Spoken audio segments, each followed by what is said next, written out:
America's Cold War, Chapter 8, A New Cold War, Part 7, Military Buildup. But that was later. Early on, the new team in Washington lived up to its billing as the most anti-Soviet administration in decades, perhaps ever. In a 1980 interview, Reagan declared that the Soviet Union underlies all the unrest that is going on. If they weren't engaged in this game of dominoes, there wouldn't be any hot spots in the world. A few months later, in his first news conference as president, he denounced Soviet leaders as scoundrels who reserved the right to commit any crime, to lie, to cheat. On another occasion, Reagan told an audience of evangelical Christians in Florida that the Soviet Union was the focus of evil in the modern world, an evil empire. In 1981, when Moscow's client government in Warsaw again cracked down on the Solidarity labor movement, the administration condemned the action in vituperative language and placed restrictions on Soviet-American trade.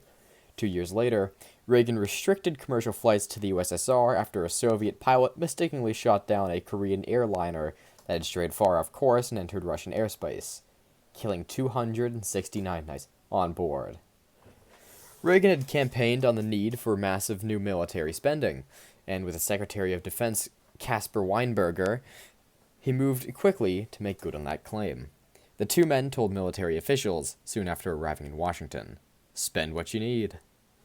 The Pentagon duly ordered scores of additional B-1 bombers, at roughly $280 million per plane, and stepped up the development of the B-2 stealth bomber, $44 billion for development plus the first 20 aircraft, as well as various missile systems. The Navy initiated plans for a 600-ship Blue Water fleet, which entailed construction of 133 new ships at a total cost of $80 billion. While embarking on this spending spree, Reagan moved at the same time to cut taxes, especially for higher-income Americans, taking the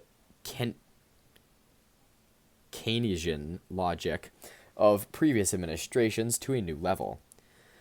Keynesian, I think? During the 1980 Republican primary campaign, George H.W. Bush, while running against Reagan for the party's nomination, had derided this supply-side approach as voodoo economics. Although later, as vice president, he supported Reaganomics. Bush was right.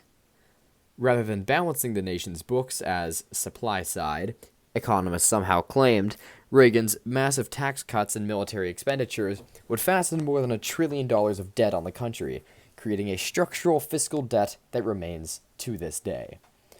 Much like Kennedy 2 decades before, Reagan and his advisors combined their acquisition of new weapon systems with the development of strategies for waging a winnable nuclear war.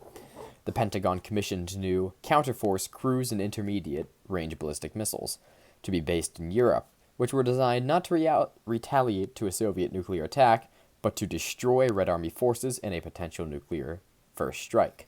In 1982, the State Department and the NSC produced a new national security policy, which maintained that the United States military must be able to prevail in a war with the Soviet Union, not merely retaliate against a Soviet attack, and to contain and reverse the expansion of Soviet control and military presence around the world.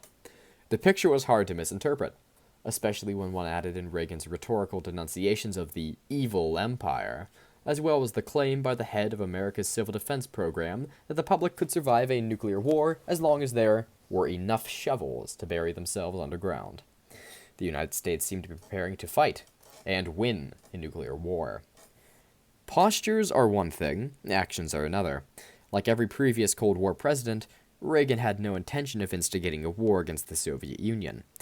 And indeed, throughout his presidency, he was careful to avoid conflict that might cause the Kremlin to respond with force. He authorized one conventional military operation during his 2 terms, an invasion to overthrow the leftist government of Tiny Grenada in late 1983. That's a little tiny Caribbean nation. A military action about as unlikely to involve the Soviet Union as one can imagine.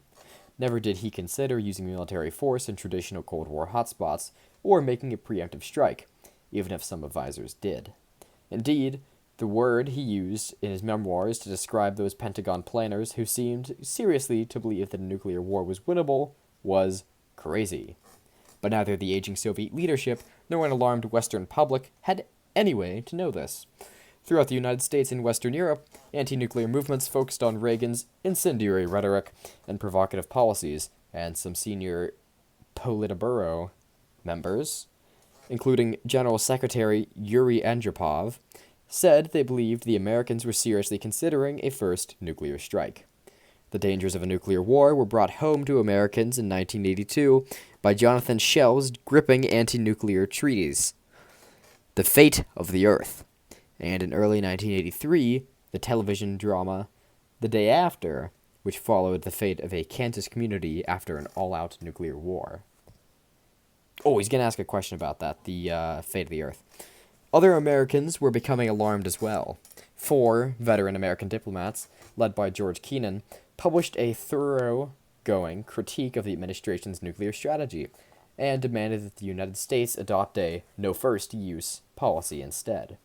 At about the same time, Kennan published one of the most penetrating attacks ever written on the idea of winnable nuclear war, The Nuclear Delusion. Okay, sorry, this is the one he's going to make a question. Which one academic reviewer in the New York Times praised as a book, replete with wisdom and learning. This in turn was followed by a path-breaking scholarly work on precisely the same subject, Robert Jervis's The Illogic of American Nuclear Strategy. Throughout the world, the fear of nuclear war that many had put aside after the Cuban crisis returned. Sales of bomb shelters rose in 1983, as did emigrations to Australia and New Zealand, putative oases far from the centers of world power and conflict. Around Europe, protesters marched wearing masks of Reagan, Andropov, and the Grim Reaper. End of Part 7.